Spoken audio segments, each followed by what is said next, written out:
Hi, I'm Josh. This is Frankie. We're the Peck Brothers. We're going to show you today the secret on how to create never-ending cash flow. We promise you that you will never look at cash flow the same ever again. Now, if you have any of these things right here, stocks, mutual funds, CDs, bonds, annuities, money market, even real estate, you want to pay attention today because you're making a huge mistake if your goal is to create a cash flow. Now, banks, they discovered this years and years ago. What we're going to show you today is nothing new. This is something that we're just going to reveal that banks have been doing forever, years and years and years. So basically what it is, these are the secrets that the banks have used for all this time to be able to show you how to create this cash flow. So what do the banks do?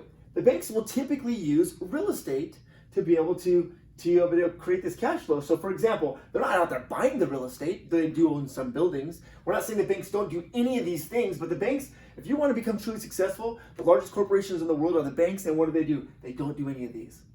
They might have some money in the stocks and the options and this and that. They might own a couple buildings down in New York or whatever they own, the buildings in Chicago. But what they don't do is they don't buy homes and they don't rent them out to people. Why? Because it creates... The banks aren't running out buying real estate and throwing up a for rent sign, saying, hey, I want some cash flow. They're not doing that. So why are you doing that? So what we're going to teach you how to do is we're going to teach you how to lend like the banks do. We're going to teach you how to use this piece of real estate as collateral just like the banks do. So when you're out there saying, hey, what am I going to do? How am I going to create this cash flow? Would you rather be collecting money from renters or owners? Who's more likely to pay you? Who's more likely to be less problems? Who's more likely to work with you and trying to get your money? Because renters have nothing vested in this property. It's the owners that do. And that's what the banks realize. The banks realize owners, people that rent, the people that buy these properties are the ones that care. And they're the ones that are going to pay you when times get tough. So what we're going to teach you how to do is we're going to teach you what the banks do. The banks, they'll lend on these properties. They're on title. They use these properties as collateral. And what happens is they feel safe when they're lending the properties at 80% loan to value. What that means is if the property's worth $1 million, the most they'll lend is $800,000 because that's 80%. Now what we do for safety, we do 50 to 65% loan to value. Max 65, but on the average about 55%. What that means is there's 45% equity to protect your money. I think to reiterate that too, the banks, remember, they do this all day, every day, right? You can get approved for an 80% loan, and that's what they're going to do.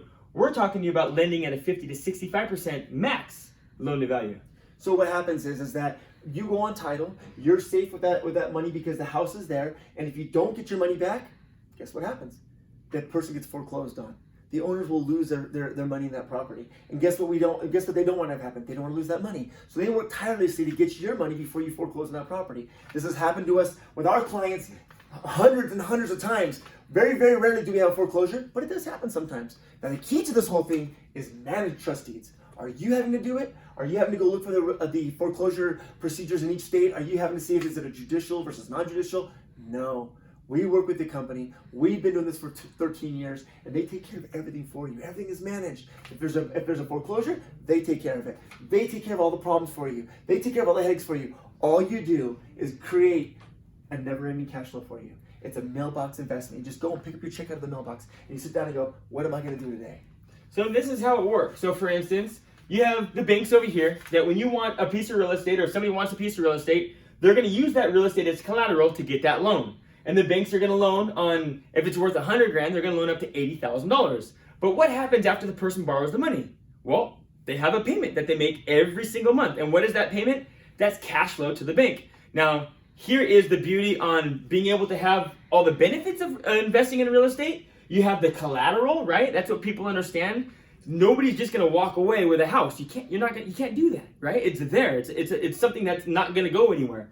So that's why the banks absolutely love this, is because they loan on it, and in return, they get cash flow every single month. So the banks actually advertise this. They send you stuff in the mail. Every time you come in, hey, would you like a loan? They want to loan you money. Why? It's because they know that they can ask you for real estate or whatever you have to basically collateralize it. They know that they're safe at the 80% loan to value. So here you have these big banks, or here, even if a small bank, they're going to loan out on a piece of real estate, and in return, they're getting cash flow.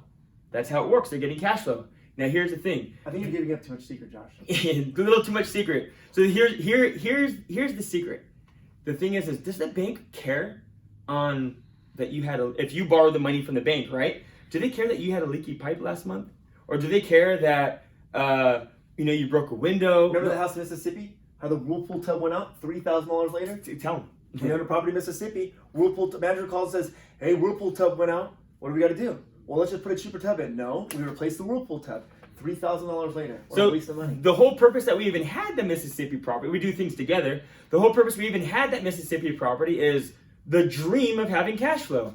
But with that dream came nightmares. I mean, absolute nightmares. Yeah, when we got the check, when it was actually rented, when we got the check and we weren't signing over a check that was even more than what we were getting for rent, those months were nice.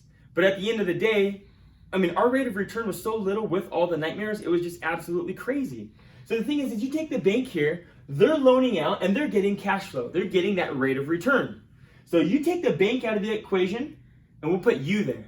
So here's the bank. When you go in and the bank loans you that money, are they just spitting on their hand and they're saying, hey, we got a deal? No.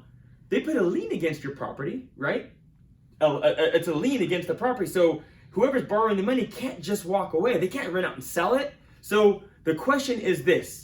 Is the bank safe? Do they feel they're safe and they loan all day, every day at 80% loan to value? Do they feel that if someone stopped paying them, that they could go and they could take the house back, they could sell it and get their money back? Well, yeah, they do it. They're the masters at cash flow and safety. And so the thing is you took the bank out of the equation, we put you there, but now we're only at a 50, 65% loan to value. And guess what? As it's managed for you and your money goes into a property, essentially what you're doing is you're lending out.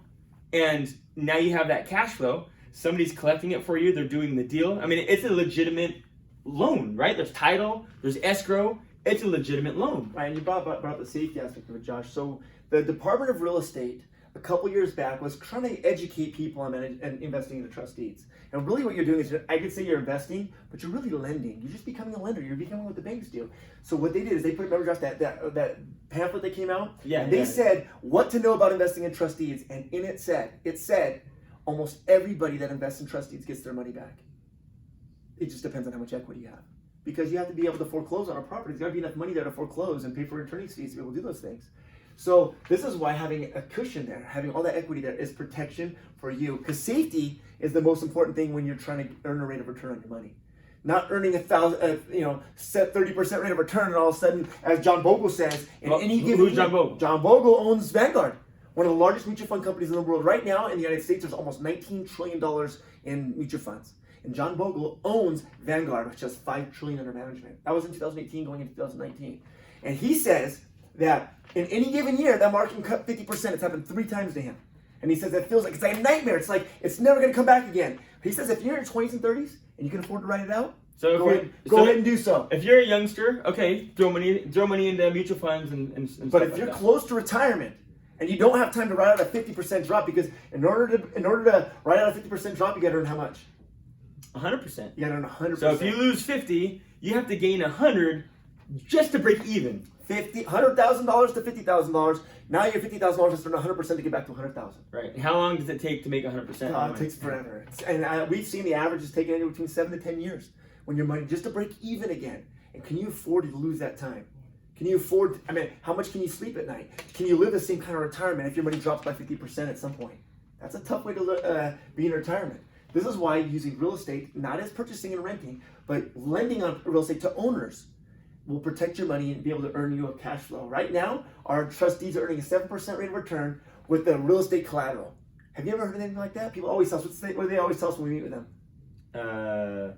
Is this legal? Number one. Yeah. Number two, this is too good to be true. Or everybody would be doing it. Or like, everybody is doing it. You know, you say, you loan the money to the banks over here, and they're turning around and they're doing it. But it's never been allowed for people like us, the regular person, to do it. Because usually, it's banks doing it or hedge funds, institutional. They'll come out with these hundreds of millions of dollars and they'll lend out on this stuff because they know they can earn a good rate of return with the safety involved. So it's never, ever been allowed for the average person to be involved with this. The average person with a $500,000, $1 million 401k or an IRA. Well, now you don't have to put your money at risk because this is all we know. Now you don't have to have stocks and mutual funds waiting for that 50% cut one day. You don't have to have CDs and bonds and annuities that don't pay anything. That really, if you're lucky, if you outperform inflation, right? Inflation is a silent killer. If you're lucky. You're lucky. And then money market accounts don't do anything at all. But real estate, I mean, that's always a good investment. There are people, that's good. But and there is a cash flow. At what end of it do you want to be in? At what cost? At what cost? Do you want to lend? Or do you want to sit there and collect rent from people, and then have a chance of it being empty, and then some company got you into Florida and these little tiny properties, and all of a sudden, you don't have real estate anymore because it's empty and it's gone. You're losing it because you have a loan on it. It's how tough is that, especially when you're a long distance owner? Yeah, that's right. And so you look at this. The safety is here. You have the income. Now you look at the 7% return right now. The 7%. So you can go and borrow right now, these days at the bank at a really, right now the rates are decent, right? At a pretty good rate. So your thing is how am I earning a 7% on loaning money out with real estate backing it up for 50 to 65% loan to value? I'll tell you my story real quick, okay? So I had a home that I could purchase, that I had an opportunity to purchase, and it was about 50% loan to value. I mean, it was a fixer-upper, but it was a killer deal. My thought was, I'm gonna go buy it. So what do? I had another property that had a ton of equity in it. So I ran down to the bank. It was US Bank. And I said, US Bank, and I had just finished a loan with them. I said, I want to buy this property over here. They looked at it and they're like, yeah, whoa, what a steal. That looks really good. So yeah, no problem. We'll loan you the money. Here, fill out this paperwork. 30 to 45 days, you'll have your money. I had to have my money that week, okay? And you're self-employed. Yeah, and I'm self-employed, so it's a lot harder to get approved for a loan. Yeah. So what did I do? Well, I went and got private money. So I had a piece of property with a ton of equity in it. I put it up as collateral. I borrowed at 9%. Somebody might think, why would you borrow at 9%? Well, I just told you why. If I didn't have money by the end of that week, then I was going to lose out on that opportunity. I mean, hundreds of thousands of dollars in equity that I could walk into. So did I care about paying a 9%? No.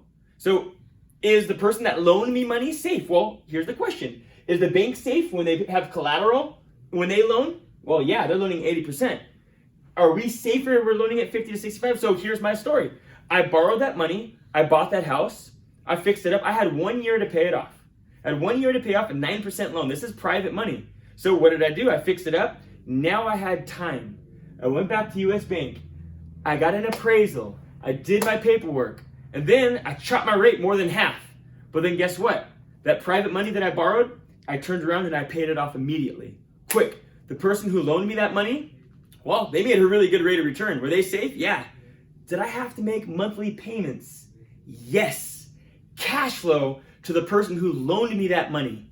Did they care what color I painted the house? Did they care what kind of flowers I planted in the yard? Did they lose sleep over any of that? No. All they cared about was that mailbox check. I sent a check in the mail. I actually had to send a check, right? I sent a check in the mail. They walked out to their mailbox and they pulled out their cash flow. And it was never ending until they go into a new deal, okay? So if you're the kind of person that has any of these kind of investments, that you're worried about the market turning around, that you're getting ready for retirement, you're in retirement, if you're within 10 years of retirement or in retirement, is this the kind of stuff that you want? Do you want stocks and mutual funds? Do you want to be worried about it? One of our other clients said, hey, my other friend says, I made a little bit more money than you this year. And he goes, but you know what? He looked at my friend and said, at least I can sleep at night. I don't have to worry about getting my check. I don't have to worry about it. There's problems that you're going to have to worry about when the market drops or cuts in half.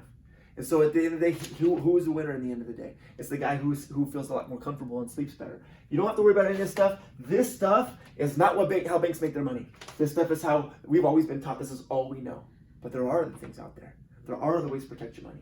Okay, so John Vogel says this. He talks about the stocks. He says, is mutual funds the safest stock? Are mutual funds safe? He says it's as safe as the stock market.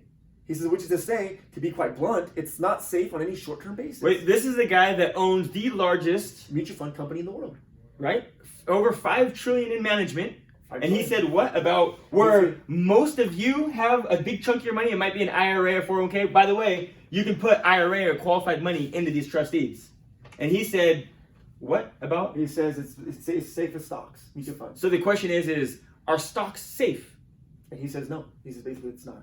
Especially on a short-term basis. On a long-term, yes. Okay, so he also says this. He says it's really time to be thinking about how much risk that we want to have, and he says and we need to be making some defensive moves. Even before this quarter's extreme stock volatility, he said he's never seen so much volatility in his 66-year career. This was at the end of 2018. This is before the market's even jumping up and down. So anyways, Vanguard has $5 trillion under management. And the question is, what do you want to do with your money? Do you want to protect your money with real estate? Do you want to collateralize your investment? Do you want to earn a really good rate of return? Oh, the other thing people always say is it's too good to be true. Too good to be true. I didn't bring that up. And I met you. I wish I would have met you 20 years ago. I wish I had met you 20 years ago. And we actually say that. Here's what people say. Is this real? Are people really doing that? It's too good to be true. And I wish I would have met you 10 years ago, 20 years ago, 30 years ago. We've even got like 40 or 50 years ago, right? We weren't even alive then. So there's some power in not having your money go backwards. So I think one thing that we kind of brushed over real quick is that when you loan money on these properties at a very safe loan to value, you actually go on as a lien holder on that property. Your name or your IRA's name or the name of your trust or the name of your business, you go on. So if something were to happen to us, right, knock on wood, you are on title on that property, or you are a lien against the title of that property. That's where this huge safety comes in. It's very transparent, a generous rate of return. This creates monthly cash flow like you've never seen before. Now, we're not spending principal. If you're over here and you're spending money, now you know exactly how much you have on a monthly basis to put in. And as you continue to save, you can continue to open up new trust deeds. So when you put money into to trust deeds, managed trust deeds, a lot of times you go into different properties. So there's where the diversification comes in. That's true. And so this is the thing. The thing is people can earn a tiny bit more money by doing it themselves. But we also have one of our clients, one of the top realtors in all of Hawaii. She basically says, hey, I'm doing this with another company. I'm earning a little bit more money than you guys.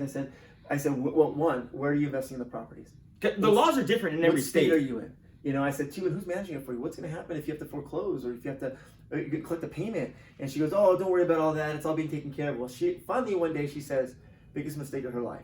Because she invested in a property outside of a state they have to go to a judge. She had to go find an attorney. She had to go try to foreclose. And then she ended up with this property that really wasn't worth the value that she thought it was. So we basically, and not only do we do appraisals on this property with the company we work with, but they also do their own internal appraisals to verify that the values are really worth what they say they're worth. Yeah. So you need to find out. If you want to get a free analysis and find out how this works for you, how these work in your numbers, in your scenario, then you need to click the link below. Click link below, and we promise you'll never look at cash flow the same again. Click link below for never, ever ending cash flow.